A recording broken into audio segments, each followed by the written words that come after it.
그리스 신화의 신들의 나라의 처녀 여신이 나옵니다. 그 여신의 이름이 아르테미스입니다. 사냥의 신이어서 항상 활을 가지고 다녔고 매우 아름답지만 또 아주 냉혹한 그러한 여신으로 알려져 있습니다. 사도행전에 이 아르테미스 여신이 등장을 합니다. 고대 에베소 주민들이 이 아르테미스 여신을 숭배했습니다. 데메드리오라고 하는 은장이가 아르테미스 신전 모형을 만들어 가지고 팔았습니다.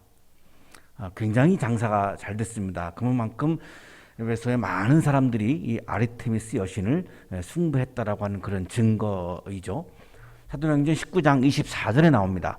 데메드리오라고 하는 은장이가 은으로 아데미 여신의 모형 신전들을 만들어서 직공들에게 적지 않은 돈벌이를 시켜주었다. 여기 아데미가 바로 이 아르테미스 여신을 말하는데요. 바울이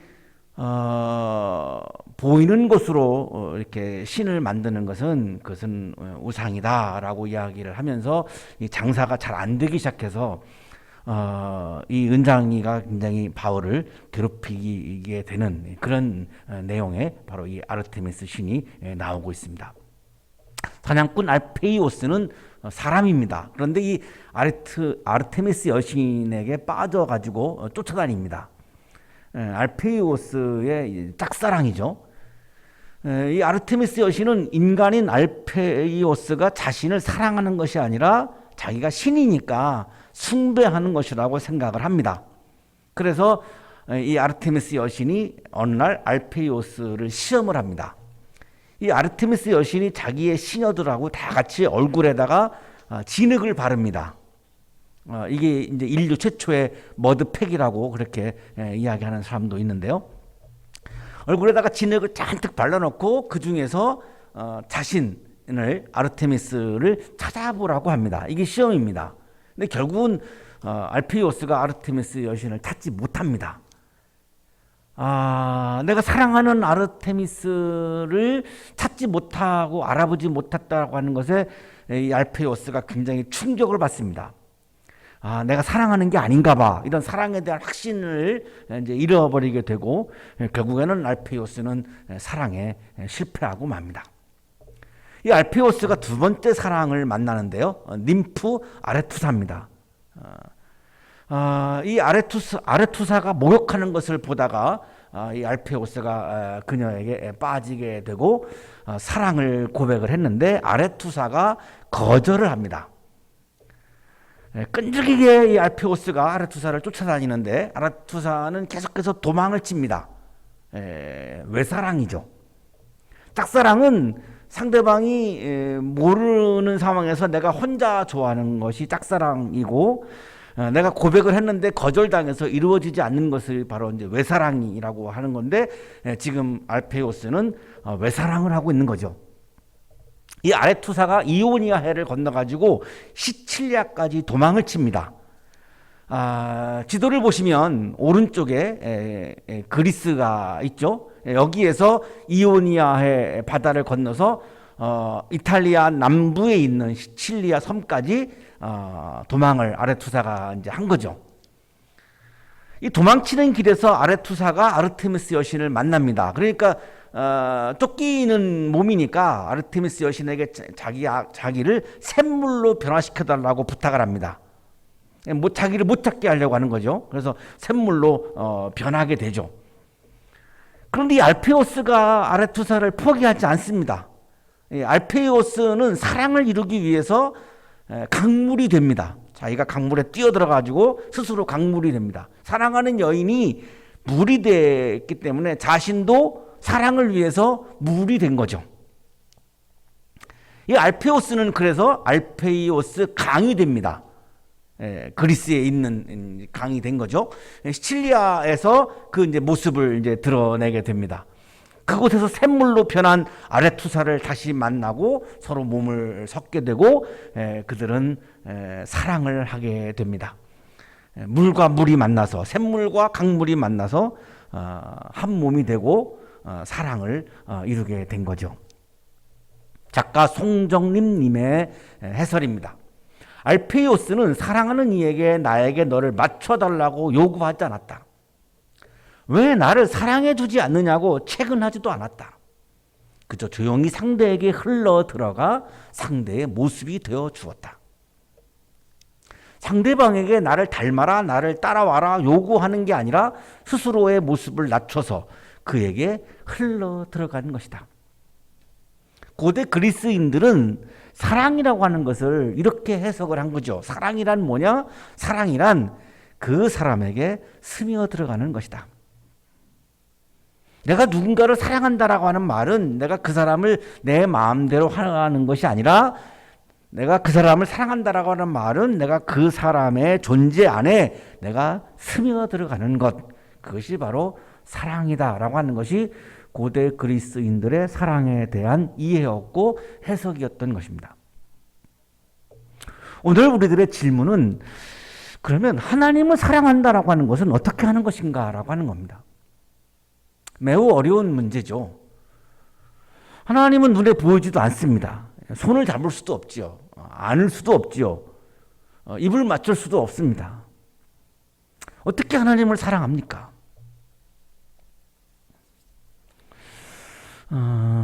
제가 좀 궁금해서 예배 시작하기 전에 우리 청년 두 분에게 물어봤습니다.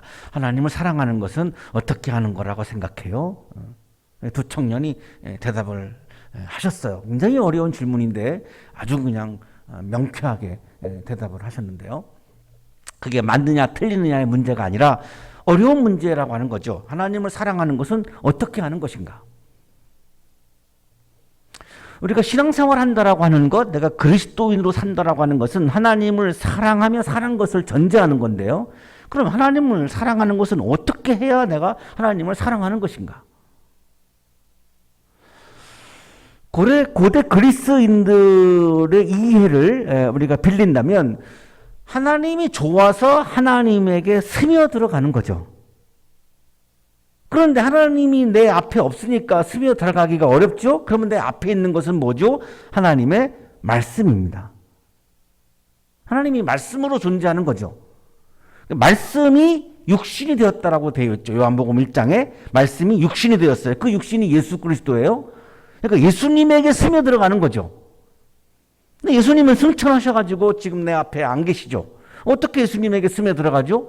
내 앞에 있는 것은 예수님의 말씀이죠. 그 말씀 속으로 들어가는 것, 말씀 속으로 내가 스며들어가는 것, 그래서 말씀이 내 마음을 가득 채운 상태, 그래서 내 행동이나 내 말이나 나의 삶이 내 마음속에 말씀이 가득 채워 있으니까 자연스럽게 그 말씀 안에서 내 삶이 이루어지게 되는 거죠. 이거를 하나님을 사랑한다라고 말할 수 있는 거죠. 오늘의 성서일과 요한 일서는 실제로 그렇게 말씀 속으로 내가 스며 들어가는 것이 하나님을 사랑하는 것이라고 말씀을 하고 있습니다. 어떤 그리스도인들은 하나님을 사랑합시다. 하나님을 우리가 열심히 사랑합시다. 이렇게 이제 설교를 들으시고 나서 그럼 내가 어떻게 하나님을 사랑해야지? 라고 질문을 하시고 어떤 그리스도인들은 교회 생활을 열심히 하는 것을 하나님을 사랑하는 것과 동일시하는 분들이 있습니다. 자, 교회 생활을 열심히 하는 것은 아름다운 행위입니다. 굉장히 존경스러운 거예요. 그게 쉽지 않거든요. 자, 그런데 교회를 사랑한다는 말과 하나님을 사랑한다는 말은 다른 차원입니다. 왜냐하면 교회와 하나님은 똑같지가 않죠. 교회가 하나님과 같다면 하나님을 눈에 보이는 곳으로 만든 것은 다 우상입니다. 그러면 교회가 우상이 되어버립니다. 그러니까 교회를 사랑한다라고 하는 것은 매우 아름다운 일이고 존경스러운 일이고 우리가 굉장히 찬사를 드려야 하는 그런 부분인데 단 교회를 사랑한다는 것과 하나님을 사랑한다라고 하는 것을 동일시하게 되면 엄청난 오류를 범하게 되고 교회는 사랑하지만 하나님은 사랑하지 못하는 오류에 빠지게 됩니다. 하나님을 사랑한다라고 하는 것은 교회에 빠지는 것을 말하는 게 아니라 하나님이 좋아서 하나님의 말씀에 스며 들어가는 것을 말하는 거죠. 교회 생활은 열심히 하는데 말씀 속에는 스며들어가지 않을 수가 있잖아요. 그래서 이 부분이 굉장히 조심해야 되는 부분인데, 제가 보기에는 제가 목회 경험으로 봐도 많은 그리스도인들이 하나님이 눈에 보이지 않으니까 하나님 사랑하는 거를 교회 사랑하는 거로 대치시키는 분들이 많지 않는가 이렇게 보여요. 자, 그렇게 되면 하나님을 사랑하는 거를 놓치게 되기 때문에 이게 문제가 되는 거죠. 하나님을 사랑을 하는 것이 내 신앙생활에서 가장 중요한 건데, 이거를 놓치고 나면 신앙생활의 핵심이 없어져 버리니까 문제가 되는 거죠. 자, 오늘의 성서 일과는 하나님을 사랑하는 것은 교회를 사랑하는 것이 아니라, 하나님을 사랑하는 것은 하나님의 말씀에 내가 스며들어가는 것이다, 이렇게 말씀을 합니다. 오늘의 성서 일과가 이렇게 시작합니다. 예수가 그리스도이심을 믿는 사람은 다 하나님에게서 태어났습니다. 첫 번부터 어렵습니다. 요즘 우리가 매주 서신서를 지금 읽으면서 매우 어렵습니다. 저도 굉장히 어려운데요. 이 문장부터가 어렵지요. 복음서나 구약성서는 스토리가 있기 때문에 그리 어렵지 않은데, 이게 신학적인 진술이다 보니까 참 어렵습니다. 예수가 그리스도이심을 믿는 사람은 다 하나님에게서 태어났습니다. 막 와닿지가 않습니다. 굉장히 어렵죠. 그러니까 이걸 분석하지 아니하면 이 말씀을 이해하기가 어려워서 분석할 수밖에 없어요. 자, 예수가 그리스도이심을 믿는다? 이게 지금 1절에서 핵심인데요. 예수는 그리스어로 예수입니다. 히브리어로 여호수아고, 라틴어로 예수스고, 야훼가 구원하신다, 이런 뜻을 가지고 있죠. 이 예수님은 2000여 년 전에 베들레헴에서 태어나서 나사렛에서 자라고 갈릴리에서 하나님의 나라를 선포한 요셉과 마리아의 아들, 사람인 존재가 예수죠. 분명히 이 예수는 역사적으로 존재했죠. 베들레헴에서 태어나고 나사렛 자라고 갈릴리에서 하나님의 나라를 선포하시고, 역사적으로 분명히 사람으로 존재한 분이 바로 예수님입니다. 자, 근데 그리스도는 그리스어로 크리스토스, 히브리어로 마시아흐, 라틴어로 크리스투스, 한자로 기독입니다. 기독교가 여기서 나온 거죠. 기름 부음을 받은 자, 메시아, 구원자라고 하는 의미를 가지고 있는데, 이 그리스도라고 하는 말은 시간과 공간을 초월한 우주적 존재를 말하죠. 하나님의 아들을 말합니다. 이건 신적 존재입니다. 예수는 역사적 존재고 인간이고, 그리스도는 신적 존재입니다. 신입니다. 자, 그러면 예수가 그리스도임을 믿는다라고 하는 말은 예수가 하나님의 아들이요, 예수가 하나님이요, 예수가 하나님 나라의 왕이시요, 예수가 하나님 나라의 주인이시요, 예수가 하나님 나라의 주권자이시요, 예수가 나의 주인이고 나의 구원자임을 믿는다, 이런 말이죠. 예수가 이 우주의 주인인 것을 믿는다라고 하는 말입니다. 여기는 전제되는 게 나오죠. 그러면 내가 주인이 되지 않아야지만 가능하죠. 내가 주인을 하면서 예수를 주인으로 모실 수는 없는 거죠. 그러니까 이 자체가 굉장히 어려운 겁니다. 예수가 그리스도임을 믿는다라고 하는 것이 실제로 이게 굉장히 어려운 겁니다. 그런데 이걸 가능케 하는 게 이제 믿음입니다. 그게 바로 신앙이죠. 그래서 이렇게 표현하는 거죠. 하나님에게서 태어났습니다. 그렇게 믿는 사람들은 예수가 주권자이고, 예수가 그리스도이고, 예수가 하나님의 아들이고, 예수가 주인임을 믿는 사람들은 하나님의 자녀입니다, 이렇게 말씀하는 거죠. 태어났으니까 하나님의 자녀라는 말이죠. 사람인 예수가 신인 그리스도임을 믿는 사람이 하나님의 자녀입니다. 요셉과 마리아의 아들 예수가 하나님의 아들임을 믿는 사람이 하나님의 자녀입니다. 베들레헴에서 태어난 예수가 하나님께서 사람이 되신 것을 믿는 사람이 하나님의 자녀입니다. 나사렛에서 자란 예수가 온 세상의 인류를 구원하는 구원자임을 믿는 사람이 하나님의 자녀입니다. 갈릴리에서 하나님의 나라를 선포하신 역사적인 예수가 도래하는 하나님 나라의 주권자임을 믿는 사람이 하나님의 자녀입니다. 자, 1절의 말씀은 지금 이런 의미입니다.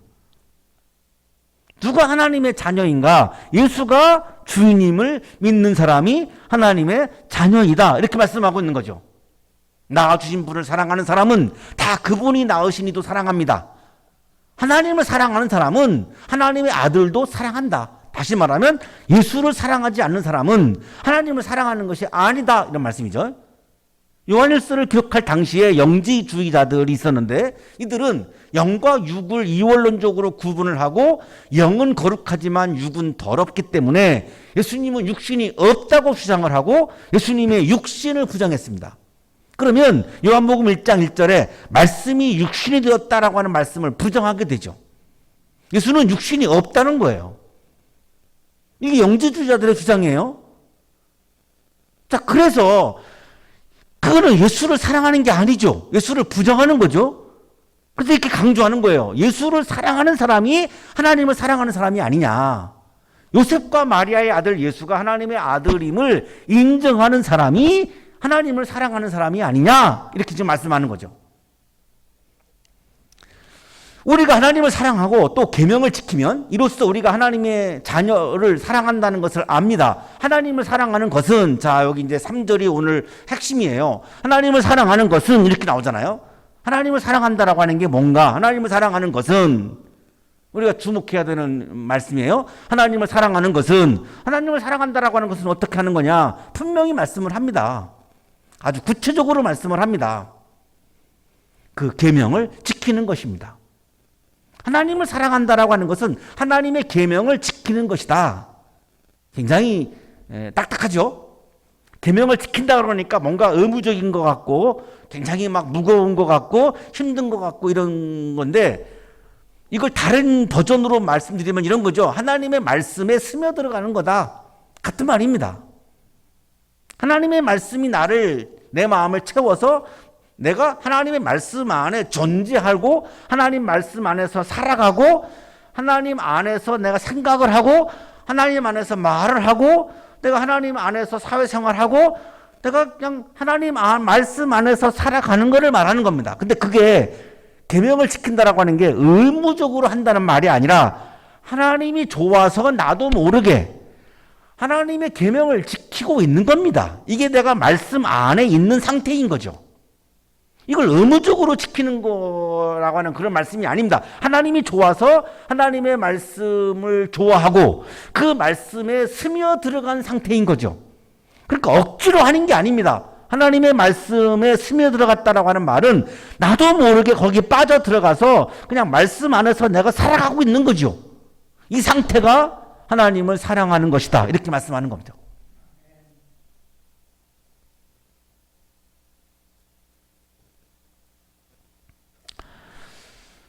하나님께서 하나님의 계명을 지키는 것이 하나님을 사랑하는 것이다 라고 신명기 5장 10절에서 말씀을 하셨습니다.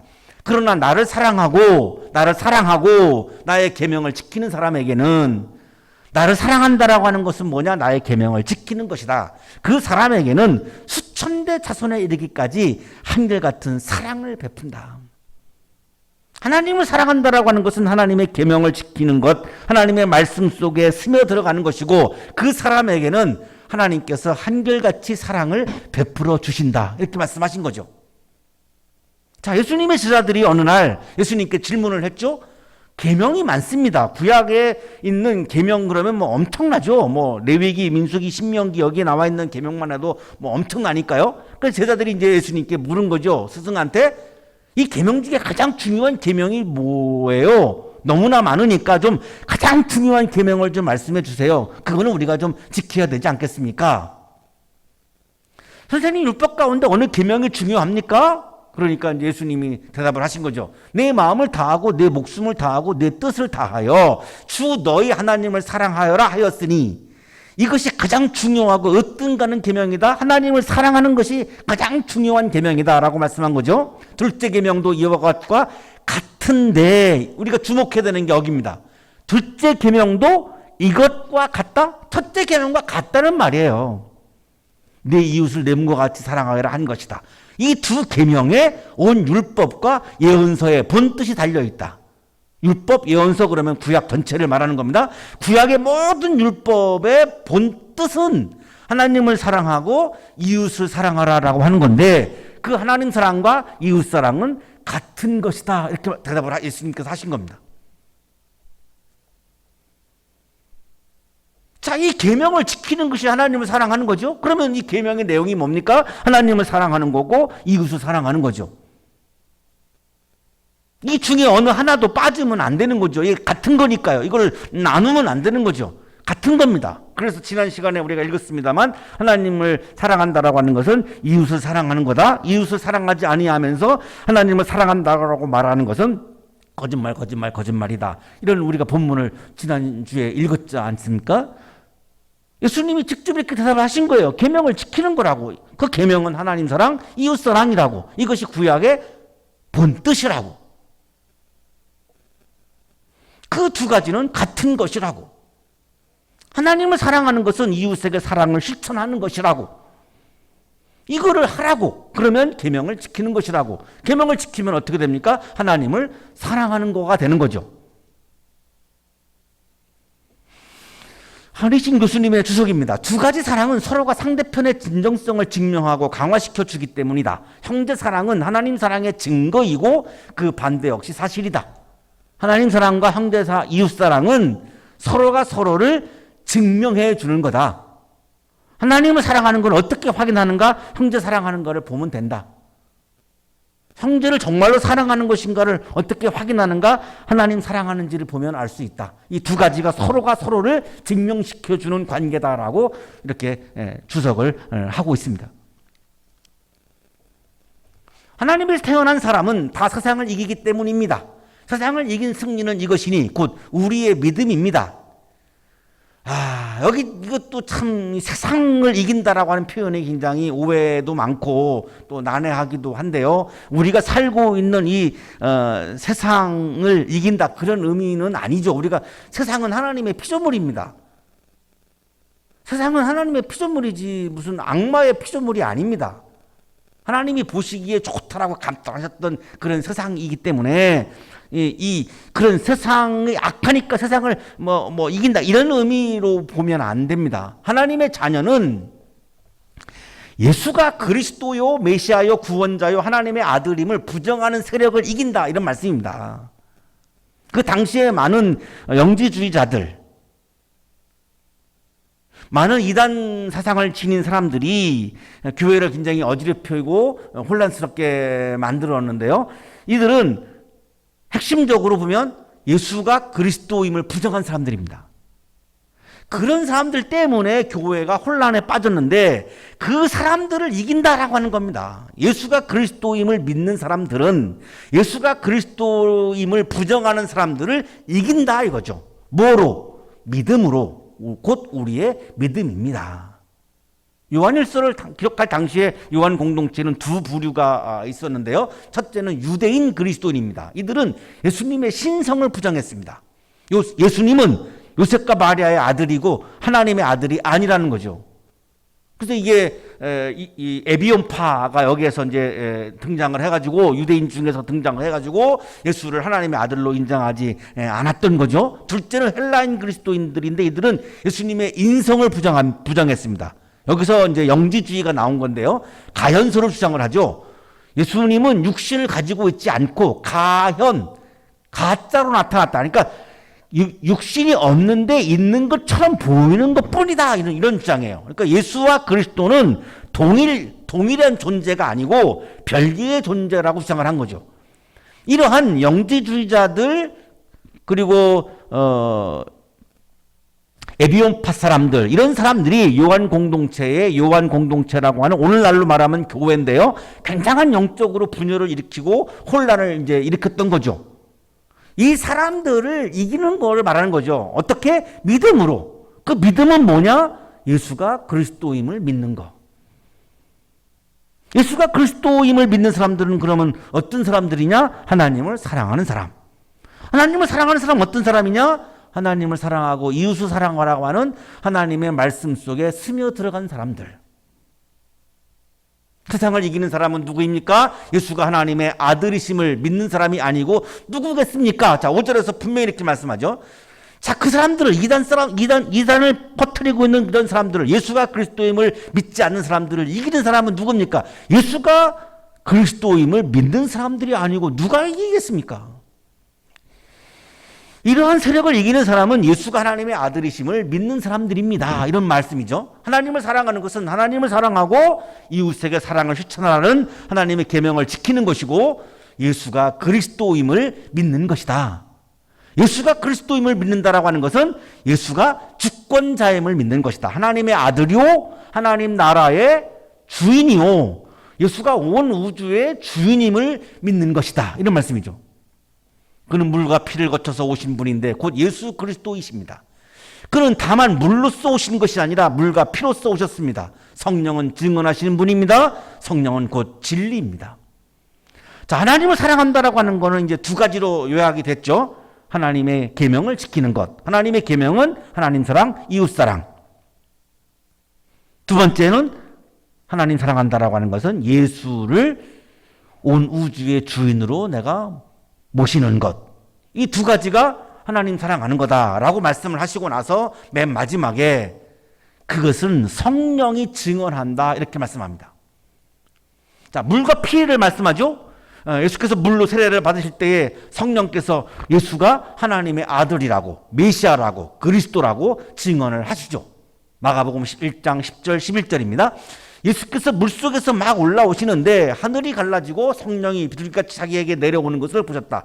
그리고 하늘로부터 소리가 났다. 너는 내 사랑하는 아들이다. 내가 너를 좋아한다. 성령께서 말씀하셨죠. 예수는 하나님의 아들이라고. 자, 이게 바로 지금 6절에서 말씀하고 있는 성령의 증언입니다. 예수는 그리스도라고, 예수는 메시아라고, 예수는 하나님의 아들이라고, 예수는 구원자라고, 예수가 주권자라고, 예수님이 하나님 나라의 주인이라고 성령께서 증언을 하신 거죠. 자, 그 다음에 피인데요. 예수님께서 십자가에서 피를 흘리시면서 이제 죽으시죠. 이때 이방인 백부장이 예수를 하나님의 아들이라고 고백을 합니다. 마가복음 15장 39절입니다. 예수를 마주보고 서 있는 백부장이 예수께서 이와 같이 숨을 거두시는 것을 보고서 말하였다. 참으로 이분은 하나님의 아들이셨다.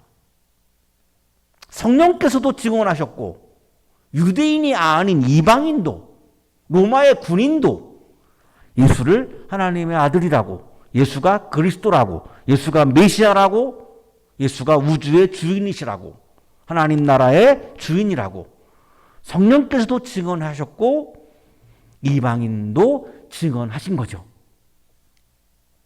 성령은 증언하시는 분입니다. 성령은 곧 진리입니다. 성령께서 이렇게 증언하신 것은 바로 진리입니다. 성령의 증언은 진리입니다. 예수님은 분명히 하나님의 아들이요, 그리스도요, 메시아요, 구원자요, 온 세상의 주인이십니다. 이것은 진리입니다. 이렇게 말씀하는 거죠.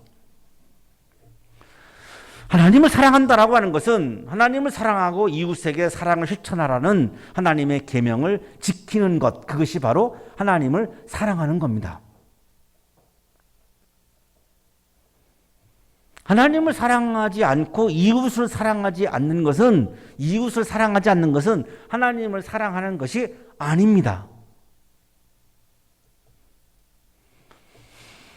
그리고 예수가 그리스도임을 믿는 것입니다. 내가 하나님을 사랑한다라고 하는 것은 예수가 그리스도임을 믿는 겁니다. 예수 그리스도가 주권자임을 믿는 겁니다. 예수 그리스도가 나의 주인임을 믿는 것입니다. 이것이 하나님을 사랑하는 사람이요, 하나님을 사랑하는 것입니다.